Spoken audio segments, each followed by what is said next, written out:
Welcome to another Impact Drive Time presentation, a value-added feature designed to help you increase your bottom line from Gateway Financial Advisors Incorporated. GFA is striving to provide our partners the synergy, support, and motivation needed to achieve their maximum potential. Go to www.gfainvestments.com or call 888-939-9714 to find out how you can be part of the winning team of Gateway Financial Advisors Incorporated. Now sit back and enjoy as Gateway Financial Advisors presents another Impact Drive Time presentation to help you increase your bottom line. Welcome to another Drive Time Impact Gateway podcast designed to help you increase your bottom line. I'm Shane Westholer, the CEO and founder of Gateway Financial Advisors Incorporated and Gateway Insurance Group Incorporated. And as Gateway Insurance Financial Services, we help you take the if out of life so you can live a quality life and maintain your dignity. Today, I have a special guest, Kent Wise, who is one of our associates and is focusing primarily on everything financial planning, but does a great job when it gets down to helping you find what you really need to do to hit your goals. Kent, I know you work with people on a national basis, so welcome to the broadcast. One of the questions I like to ask all of our guests that we can start off with is, what's one thing that you're very proud of that you accomplished before your age 25? Gotcha. Well, I appreciate the question. First of all, I'm a military brat. So I was born at Amarillo Air Force Base, as was my brother, who is Deputy Commandant of the Marine Corps currently, and my father, who was in the Air Force and was a Pan American captain for the rest of his career. But we all happened to be born at the Air Force Base. Must have been an exciting time for me, because after me, they closed it down. But in any case, I don't have any recollection of living there at all, because we moved when I was very young. We moved often, and my first memories are of living in California when my dad was just getting out of the service and starting with Pan Am. But I spent my formative years growing up in Seattle, high school and college and so forth, so I really consider that home. As far as education, I went up to school in Seattle, so went to college up there as well. Sports, music, I was involved in all of those things. Seattle was an active music scene, as it still is, but I was very involved with music. Younger in my life and enjoy certainly listening to it now, but I was more involved with playing it live. And as far as sports go, I spent a lot of time in school athletics playing the primary sports, but the one addition up in Seattle we had was alpine skiing. So we had ski teams that were dotted around the mountains. Each mountain had its own ski team, and my ski team was a racing team. So I skied downhill, giant slalom and slalom, and raced through high school on the ski team, which I enjoyed immensely. So I did participate in drama in school as well, and was with a group called the Royal Players out there. Did some acting and enjoyed that. Just everything involved with trying to be social and enjoying all the opportunities that it provides to engage in some song and dance as well. I've always enjoyed music, so did some musicals. But the thing I'm most proud of before 25 is that I started my first company. Very proud of that I realized early in life that we are all presidents of our own company and masters of our own destiny. So in order to get that mentality, I certainly went out and started my own company, and was proud to be able to do that before I was actually 20.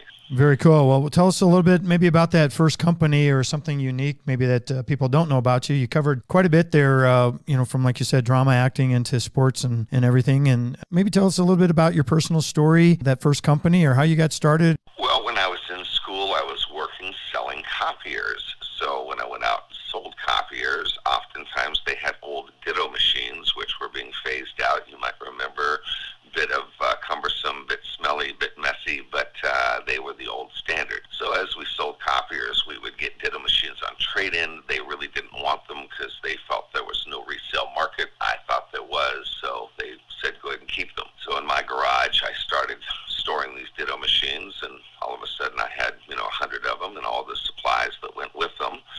And I decided to start offering that service to churches, be able to print their bulletins, be able to offer them supplies, be able to service those with maintenance contracts. And that was actually my first company, was a printing service company for churches, primarily to print their bulletins on a weekly basis, and was economical and allowed me the opportunity as an entree as a young business person to find a spot that made some sense. So that was my first foray into it. And then I would go out and actually visit the churches, just take my time and, if you will, just visit them one by one across the state of Washington. Very nice. So that was kind of your introduction into sales as well, it sounds like. The last year or so has been a little bit challenging with COVID-19, and we've all had to adapt and change. And I want to get a little bit into that as we go forward, because I know you have a very unique practice and a great way of reaching out to people. And I think, with your background with the military, you probably have someone who was also very influential in your past. What was your influence? Who really inspired you? Well, of course, my parents. I give the major influence to them. They were such a great influence in my life and offered me the opportunity to believe that I could do anything. I was raised in that no-limit environment, so I give them all the credit. But as far as a business mentor, I did have one very early in my career in the insurance world. I came up very early, and one of the things that had a lot of interest for me is the insurance world. So long-term care insurance is where I started in the financial marketplace, and that was my entry point. And the original mentor I had in that business was somebody that meant a lot to me as far as teaching me about sales and business and how to work with people, and just incredible numbers as well, the mathematics of it, just understanding how the return on investment, how to explain to people the value in present-day dollars compared to what they might be looking at down the road, and how to paint those pictures for people. So, yeah, tremendous influence early in my career. And it was interesting because he didn't have a lot of formal experience. So it taught me that, everything is not learned from books. A lot of it is learned from paying attention to your clients. If you will pay attention to them, I believe they will teach you a tremendous amount about how to be successful at this. No, absolutely. And it sounds like, you get your start there. Now, I would assume that you probably went out to the homes like many of us when we started. I know you've been in the business a little bit of time, and I'm not sure exactly where you started. I know you're down in New Orleans now. So did you start in New Orleans area or up in Seattle area? And did you do the home calls as well? What's kind of changed over the years? Absolutely. So back then it was absolutely home visits. And I did start up in Seattle, actually all over the state.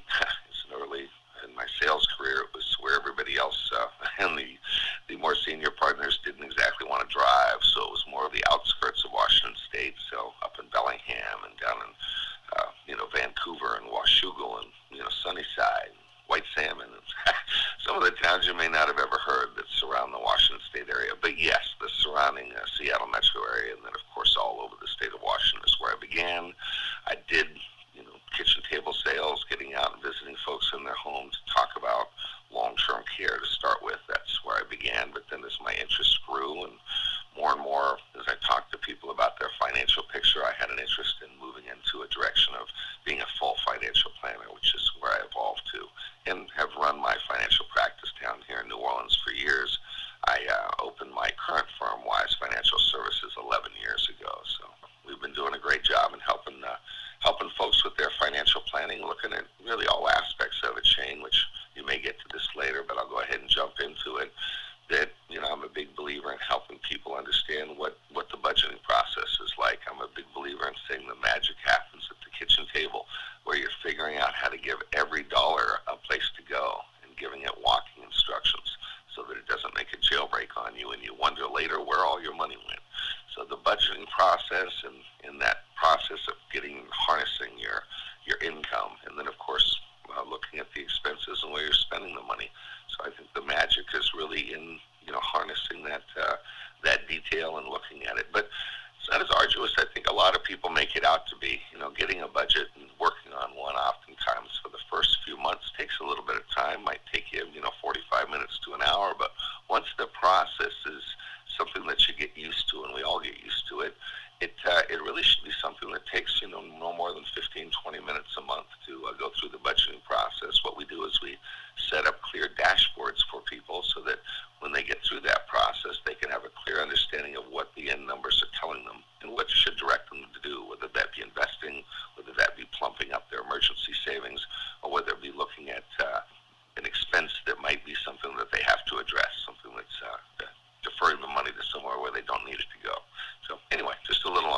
I like that a lot, and that gets into, as you said, kind of what we want to cover here in the second half, if you will, of the segment. Question I guess I would have for you, is there a primary why? Like a lot of us that are in the financial service business, or pretty much any, I guess, professional career, whether it be legal or tax planning or even medical, a doctor, whatever, sometimes there's something that was the why that caused them to kind of go down that path. Some of us end up in careers by default as well. But I was curious. I don't think I've ever asked you that question directly. Was there a why? Was there something that happened, a life event or maybe a family event that caused you to focus in and say, hey, this resonates with me, and I can get really passionate and excited to get up every day and do this and help other people? Was there something that happened for you? Well, for me, it's more about the charity work, and what gets me excited about doing it is getting to the point that people have their house in order so they can look around and see who else they can help. Because I think ultimately, Shane, it's what we're here to do, is help each other. I think it's the whole point of what our existence is here. So getting to that point really involves, though, being able to get your own house in order, making sure that your house isn't built on sand, but solid pillars and foundation of financial planning and financial, structure, so that you can look around then once you, if you will, have your own oxygen mask on. Since I come from a family of aviators, I'll use the analogy that, when we're on the plane and it says, hey, make sure you get that oxygen mask securely put around you before you start looking around to help others. And I think that's the fun of investing for me. That's the fun of helping people understand investing, is so that they can get their solid foundation, so that they can, again, look around to see who else they might be able to help. That could be the church, could be a charity, could be their own family, could be the community, could be all of above. But the fun and what brings me to work every day is getting people an understanding of their money, so that they can not only get a handle on it for themselves, but be able to help their own children and their children's children, and the things that we're, in my mind, supposed to be doing with our money, which is helping each other. Yeah, absolutely. And, you and I have spent some time talking, and, at Gateway, we always talk about providing dignity and making sure that people have things in place and that they maintain their dignity when it matters most. And some of that is protecting their assets, but also planning for the unexpected, and also planning for the expected, planning for that retirement. Now, I know that you've also worked a little bit with the Ramsey organization, kind of a ministry, Christian background, I guess, from that perspective. Not to drill down just on that, because I know you help people in all aspects of planning. You have a passion also, I think, a little bit for the long-term care side. So let's take it this way. What is it that makes your practice, your desire, your drive maybe a little bit more unique than somebody across the street? In other words, if I were to come to you and say, Kent, I'm looking for some help in my financial aspect of life or insurance, what makes Wise Financial stand out? Why do business with Kent? Appreciate the question, first of all, and let me go back to say that it's a relationship model. First and foremost, that I think you look at financial planners, there's really a couple different kinds. In my book, there's the ones with the heart of a teacher that really want to educate people and help them understand money and look at, a relationship. And then there's those that are looking for a transaction and looking to do a deal, if you will. And I certainly put myself in the former category of looking for a lifetime relationship. So in doing that, my first goal is education, that people understand what they're doing. I'm a big fan of saying, if you don't understand what you're investing in, you shouldn't be investing in it. You should understand the investments and where your money is, and you should go visit it. And we should be able to have that relationship as we go forward. But money's not a stagnant thing, as you know, Shannon, nor is life and its expectations. We all have dreams and goals, and those are the things that I really enjoy talking about with folks. Certainly the application that money has to our dreams and goals is a very important relationship, because in itself, if we just talk about the finances and the raw numbers of investing, although it has some interest to the folks that are maybe a little bit more inclined to numerical and like that sort of thing, I think for the majority of folks, it really is a matter of engaging that and bridging that gap for them and helping them show what this does to put your goals and dreams within reach.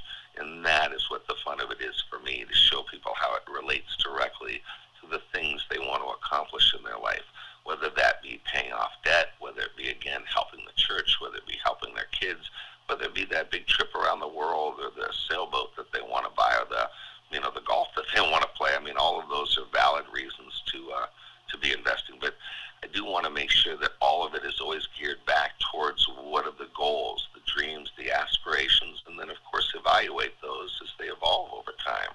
We get new goals. We have goals that change. Our 21-year-old self isn't exactly the same as maybe the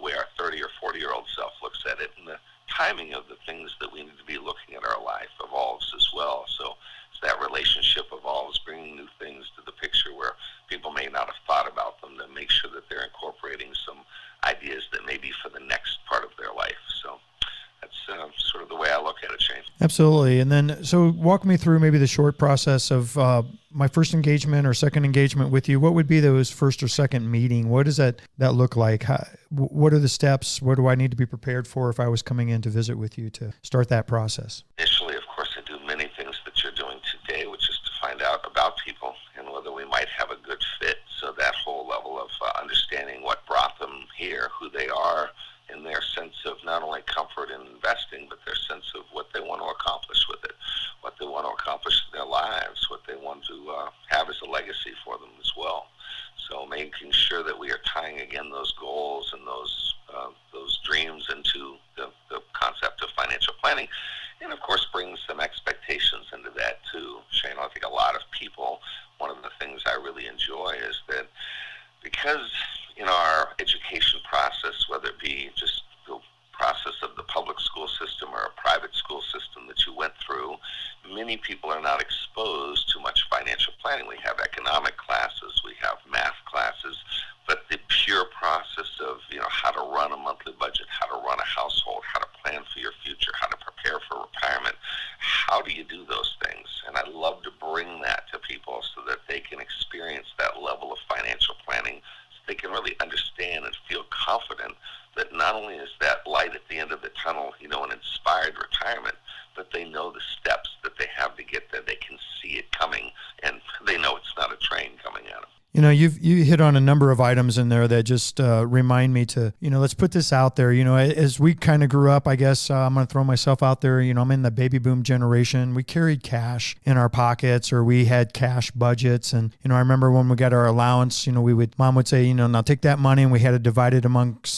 several envelopes, right? That we'd lay on our dresser, and this is savings, and this is for clothes, and this is for entertainment, and et cetera, et cetera. Today, some of that gets lost. We have Venmo, we have PayPal. We're coming closer and closer to a cashless society, whether that's putting it on credit cards, using debit cards, or using some type of, app to pay. So I think it's more critical today than ever for people to get a real handle on how much money am I going through, what is my real budget, how am I keeping track of where I'm spending, and how am I doing that planning. And again, if we take a look at what's happened recently, I'd love to get your view on this, short versions, I guess, but with all the money that's been handed out by the government, we know that taxes is one way for them to recollect some of that. We know interest rates is another way. Taxing maybe products that aren't currently taxed, as you mentioned, maybe life insurance or 401ks, IRAs, annuities. I mean, these are things that we're going to have to watch as we go down the next few years in the future. Are they going to start looking at taxing the inside buildup of some of those products that we get those tax deferral benefits from now? So all of that, I know you can handle.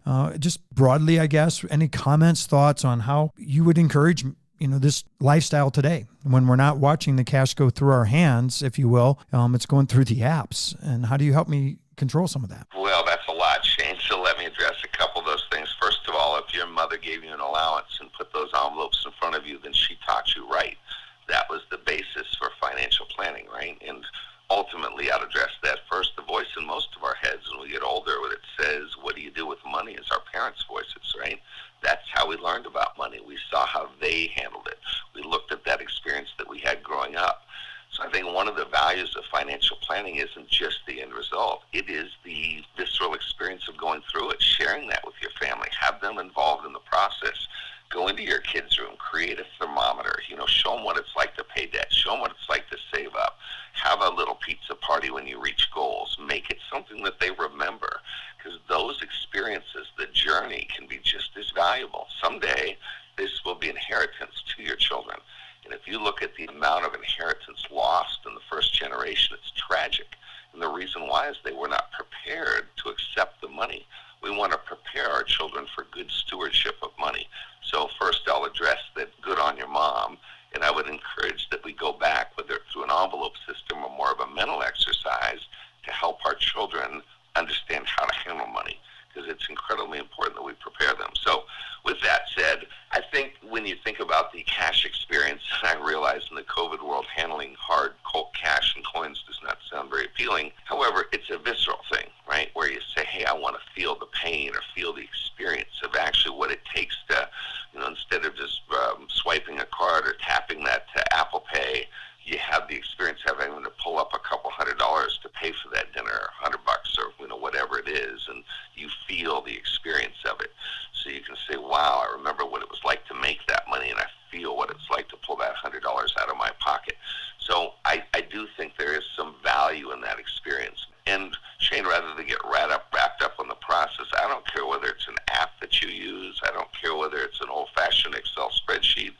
don't care whether it's a pad of legal paper. Just as long as you understand the concept is that every dollar coming in gets an instruction going out. None of it gets to go out and make its own decisions. Otherwise, it escapes to Starbucks and Outback, and later you say, where'd my retirement go? And you realize you ate it, or whatever. I love that. I love that analogy that, we're making decisions on where we're spending that money and taking control. In fact, my mantra for this year is, for myself, is take control, determine what we're going to do, how we're going to do it, where we're going to go, instead of allowing the outside influences or circumstances sometimes to dictate that. Just jump in here real quick to finish that thought. So as far as where we are right now, as we look forward in the COVID world, one, my mantra I would share with you is think positive, test negative. That's my 2021 mantra. Very nice. So I have some stickers on my hand sanitizer. It's spread love, not germs. So anyway, I kind of like that as well. But anyway, the social issues that we're dealing with, when we think about whether it's the economy, whether it's social issues, whether it's the politics, when we think about what's going on, the markets, I think about first and foremost America solving machine, right?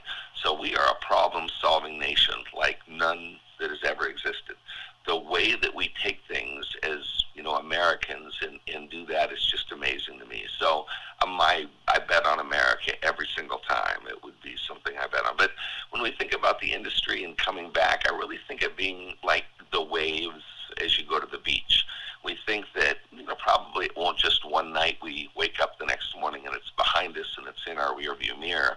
But I think as we see the vaccines being delivered, we will see these waves that are affecting the economy, affecting the markets, the negative sort of, obviously the COVID spikes that are currently going on. And I feel for all the people that have had to, deal with this, and all the families that have had to go through any, problems with that. And there's been a lot of them, I realize. So as we see those vaccines out, and we see more and more, I think, these waves of disruption to the markets, to the economy, ebbing back, right? The tide going back out. And I think that's kind of how it feels to me. So as we see more and more positive news cycles, as we see more and more of the politics getting behind us, some of the social unrest dissipating, us going forward and looking at positive, social change, and us being focused on that, as well as I think us getting back to what America does. Because even though I take great stock in the president and the office of the president of the United States and our Congress, what I would point out to people is the direct correlation might not be as strong as some consumers imagine between politics and the economy and the real markets. In my mind, of course, it always comes back to my economic professors in college. What drives economies is the law of supply and demand, and you cannot deny that the amount of demand built up, not only here in the United States, but across the globe for almost everything, is incredible. So that by the time that people do get let out and let up and come up for air, you can imagine they won't just get their fill, they'll get their fill plus some. So my expectation is very positive about where we're headed, both for the economies domestically as well as globally. Let me go ahead and address the issue of the long-term care coverage, because you brought it up and it is near and dear to my heart. So I do want to talk about it just for a moment. I think in financial planning, one of the elements that I see as one of the most missed pieces are the 30,000-pound gorilla in the room that nobody seems to want to address, is this idea of what happens towards the end of your life with health care. It is going to be one of the most expensive things for Americans as they enter that last part of their life, and that's where they will spend a significant amount of their money. When we think about the last part, we think about long-term care, in-home, assisted living, adult daycare, nursing home care, the part that's no fun. It really answers this question. In America, so many of our couples end up with the husband passing away first, the wife being left.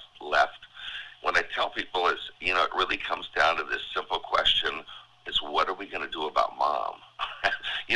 Oftentimes that is the simple question that it comes down to. What are we going to do about mom? So before we ever get to that, maybe we should think about how to avail ourselves of dignity, of quality, of that independence that we want not only for ourselves, but certainly for our parents, the greatest generation.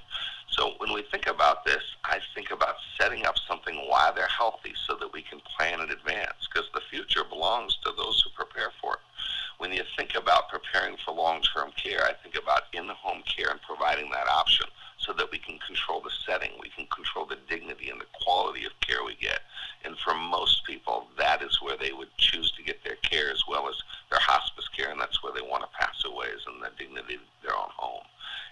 most people, we can make that happen. But of course, for some, it does require assisted living, adult daycare, a hospice facility at the end.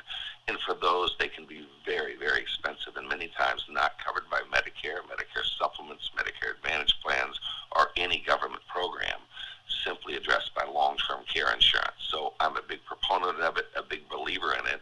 And I think about it like this, that it's in many ways as if a lot of our Americans that are over age 60, Shane, are walking around with a bulletproof vest with a hole over their heart. They're missing protection where they need it the most.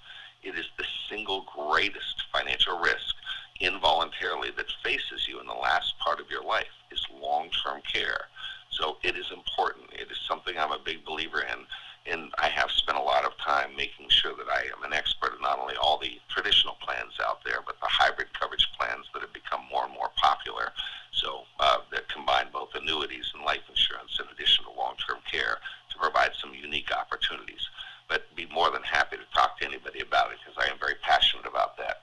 I know that you're located there in New Orleans. You started out in Washington. You work with clients across the entire country. Let's let everybody know how to get engaged with you, how to do business with you, best way to contact you, website, all that great information. But Kent, you know, it's wonderful to learn a little bit about you. I think you've got a great perspective on where things are headed and how to do it the right way and build that trust with the client and make sure that it works. So how do they get in touch with you? So my contact information at kentwise.net is my website. That's KENTWISE.net. So it's Kent like Clark Kent, Wise like the three wise men. And my email is kent@kentwise.net. And my phone number directly is 504-220-0947. I know you're passionate about that long-term care side, as many financial planners should be. If they don't plan properly, it falls on the siblings. You know, we all as family have to come together, and I have seen in my career, and I know you have as well, that when it comes to money, that causes most of the dissension and fights within the family. And, you know, it's really sad to watch when siblings are expecting to maybe get some inheritance or at a minimum not expecting to have to go through their own money to take care of, you know, parents or someone who becomes ill. And improper planning can certainly cause a lot of pain and a lot of frustration and a big economic loss to all involved in the family. So proper planning, wise planning, no pun intended there, but wise planning makes a big difference, and you hit it spot on. Kent, I really appreciate everything and great interview. What are some closing comments that you'd like to make? And then again, we'll remind everyone how to get a hold of you. Well, again, I finish with the idea that financial planning is about empowerment. It's not about a process that is designed to restrict you and tell you what you can't do. It's designed to enlighten you and designed to help you understand what you can do, what kind of future is awaiting you, and to be able to help people paint that picture and to be able to understand what it looks like and be able to see that clearly. That's something I really enjoy, Shane. So that's the fun of my day every day. Very nice. Thank you so much, Kent. So again, all right, Shane, appreciate you. Absolutely. Thank you, everyone, for joining us. Again, Shane Wessoller with Gateway Financial Advisors, Gateway Insurance, another Drive Time Impact podcast from Gateway to help you increase your bottom line. Do proper planning. Make sure that you keep dignity when it matters most, and let us help you take the if out of life. What if you live? What if you linger? What if you leave? What is your legacy? As Kent said, you know, we want to plan for the expected, but also plan for the unexpected, and don't get caught at the end while you linger watching your assets dissipate. So Kent, thank you so much for being part of Gateway. Thank you for everything you're doing to help your clients. To get a hold of Kent, make sure that you contact kentwise.net. Get out there and make sure that you get that proper planning in place. Kent, thank you again for being part of the broadcast today. Thank you for joining us today, and we hope you enjoyed this program. GFA is focused on being a one-stop shop for full financial planning. To get more information about how you can join and be part of this winning team, go to www.gfainvestments.com or call us at 888-939-9714. Once again, our website is www.gfainvestments.com, or you can contact us at 888-939-9714. This has been a presentation of Gateway Financial Advisors, Incorporated. And remember, focus on your maximum potential. Thank you for listening to our Gateway podcast. Securities offered through registered representatives of Cambridge Investment Research Incorporated, a broker-dealer, member FINRA, SIPC. Advisory services offered through Cambridge Investment Research Advisors Incorporated, a registered investment advisor. Gateway Financial Advisors Incorporated and Cambridge Investment Research are not affiliated.